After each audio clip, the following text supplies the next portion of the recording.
This video will consider practical applications of Gordon's ideas. When you read Gordon's music learning theory, the 400-page text, it may seem that the ideas are great, but they have no practical application. They are great, in my opinion, and they do have practical application. Here's one example of the idea of hearing harmonic function in a melody from early childhood through, let's say, late elementary. When we provide a song, when we present a song, when we present music orally, and children are simply listening to it, for this example I will use the Itsy Bitsy Spider. Ba-dum, ba-da, ba-dum, be-dee. The itsy bitsy spider went up the water spout. Down came the rain and washed the spider out.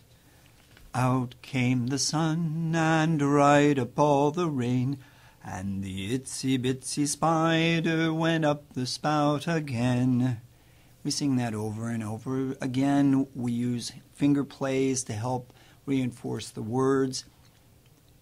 And yet the words really are not the reason that we are presenting music to children. The reason that we're presenting music to children is to help them intellectually develop those skills to help them rewire their brains to hear functional harmonies. And there are functional harmonies within even that simple of song. So to help, I'm going to remove the words. That is the first thing you should do. Ba-dum, ba-dum, ba-dum, ba-dum. Ba-yum, ba-bum, ba-bum, bum, ba-dum, ba-dum, ba-dum. Yum, bum, ba-dum, ba-yum, ba-bum, ba-bum. Yum, bum, ba-bum, ba-yum, ba-bum, ba-bum, bum, ba-yum, ba-bum, ba-bum, bum, ba-dum, ba-dum, ba-dum. I want you to notice that when I presented the words, enunciating each syllable, each consonant, each vowel was very important because words are very important. Compare that to the wordless melody. Notice that the wordless melody, without thinking about it, I put a lot more musicality into the music. Instead of focusing on the words, I made the music more jaunty, for lack of better words. I didn't do that consciously. I did that unconsciously, which means that I made a decision without really attending to the decision I was making to make my performance of the wordless melody more musical. It had more vim, more vigor, it had life. When I'm attending to enunciate and proper diction, I attend to proper diction so that the words are clearly sung. And maybe it's a good idea to take away the words occasionally, or more often than occasionally, so that you can highlight the music. Highlight how you approach a phrase, how you approach an antecedent to its consequent, how you approach an anacrusis to a downbeat. These nuances of music, we'll call that interpretation. The nuances of singing music or playing music are as important as the words we sing. So we have this simple little tune, and the root harmony is ba-dum, ba-dum, ba-dum, ba-dum, bum, bum, here I go, bum, bum, bum, bum, bum, bum, bum, bum, bum, bum, bum, bum, bum, bum, bum, bum. 1-1-5-1-1-1-5-1-1-1-5-1-1-1-5-1, over and over again. There are many early childhood songs that we sing that fall into this same harmonic progression. 1-1-5-1. It's a classic. So, using Audacity, I will provide root harmony to this particular song. Ba da da da dee dee dee dee. Bum bum ba ba ba ba ba ba bum. Bum bum bum bum bum bum bum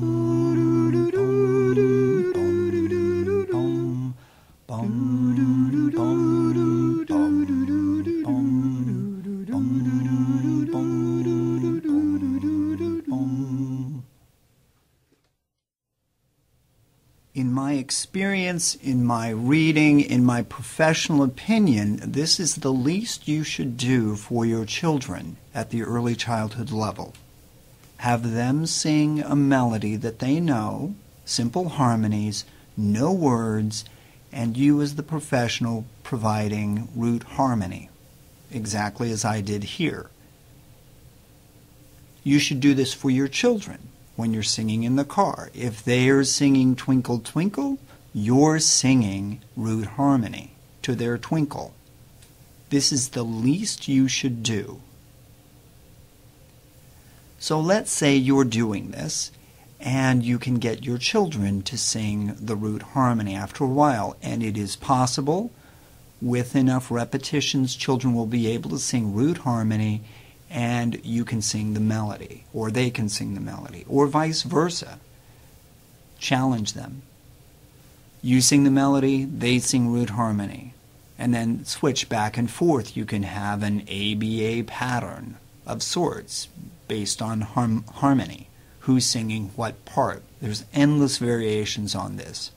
The key to success is repetition, and the key to success is repetition that isn't boring.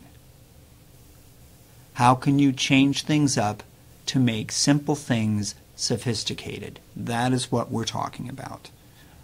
So let's say that now the kids are in 3rd grade, or maybe the end of 2nd grade, and they really are up for a challenge. They have root harmony down to a science, and you've gone through the Gordon learning sequence activities.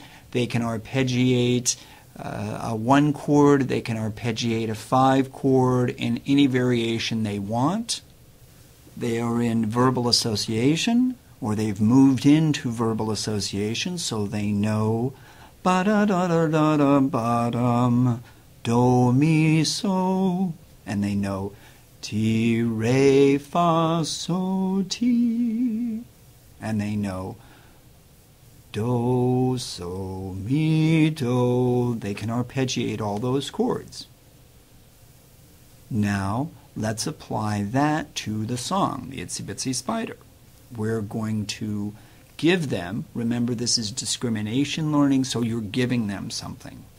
The other thing I should mention is that as you make things more complex, more sophisticated, the tempo must be reduced. Logic would dictate that things are going to move more slowly as things become more challenging, more sophisticated.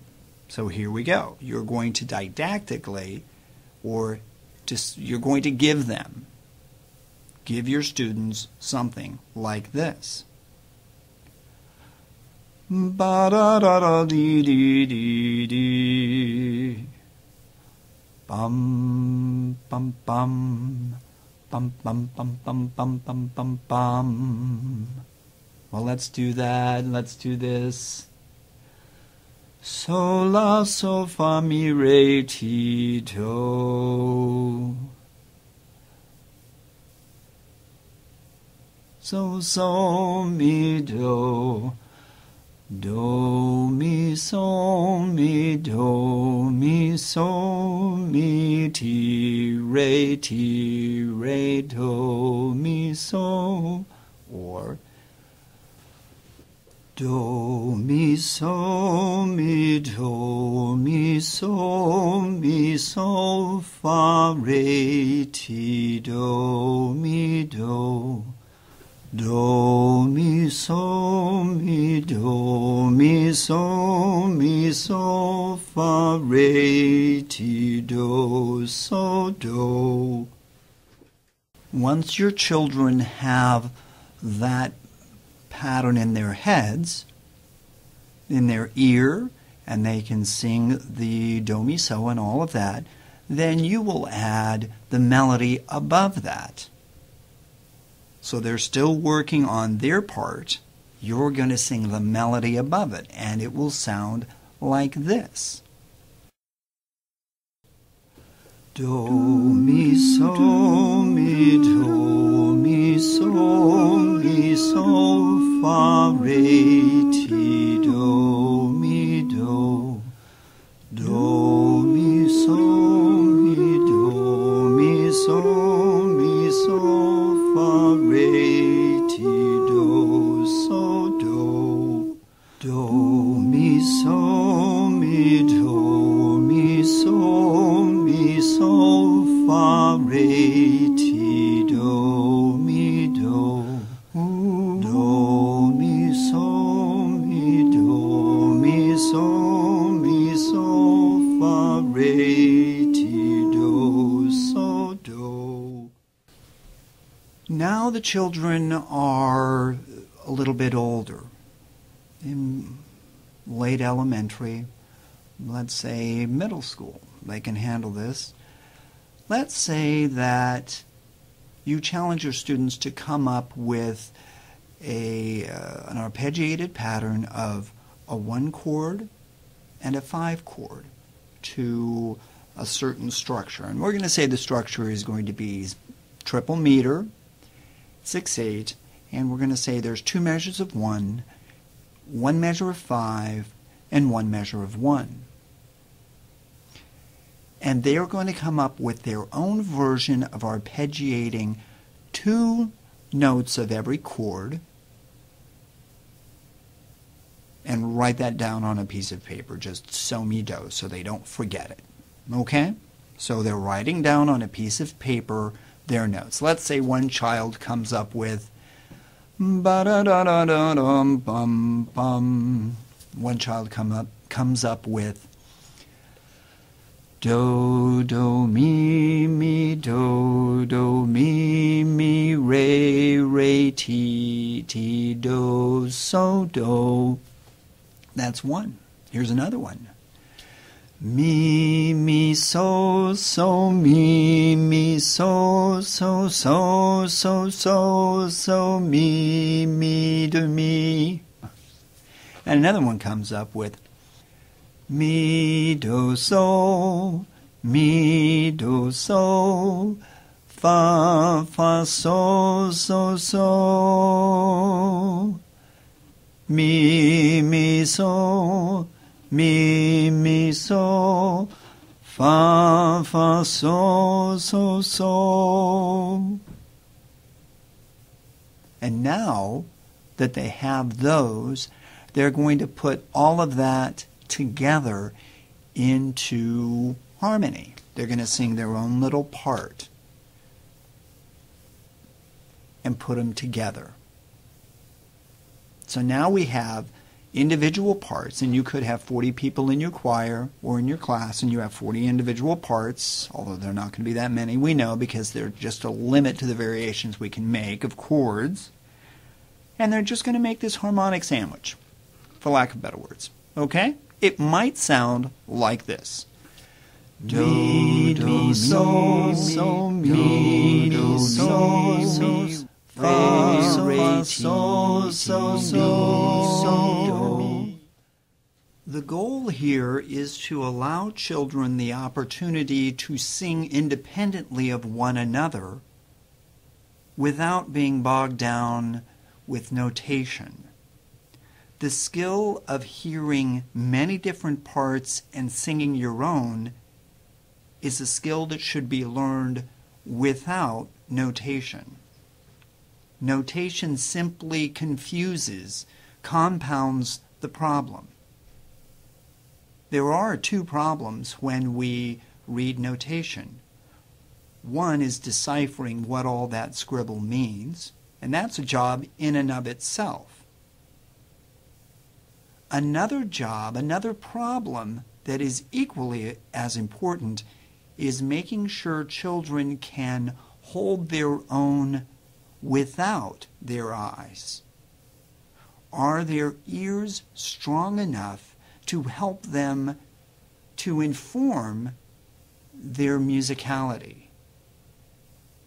And by and large, we do not attend to their ears in favor of attending to eyes. Reading music, when you go there, should come after learning the skill, developing the skill of musical independence. Can you play your part? Can you sing your part in the context of a whole by closing your eyes? And until that skill is mastered, reading notation may be more trouble than it's worth. That, I think, is the beauty of Gordon's ideas. Can you hold your musical own without your eyes? Can you audiate your part in the context of a dozen other parts? And that is easier said than done, and it takes a lot of time, a lot of repetition. Holding your own within the context of the whole does not require music. Therefore, we may need to change our view, our pedagogical assumption that preparing children for secondary experiences in music should be about reading notation. The important contribution elementary music specialists make to the whole could very well be musical independence, audiation, singing or playing a part within the context of the whole without any outside help. Even if the part is very simple, a simple sustained ostinato pattern that gels with the whole ensemble may be more important to a child's future as a contributing member to an ensemble than flawless reading ability. Just something to think about.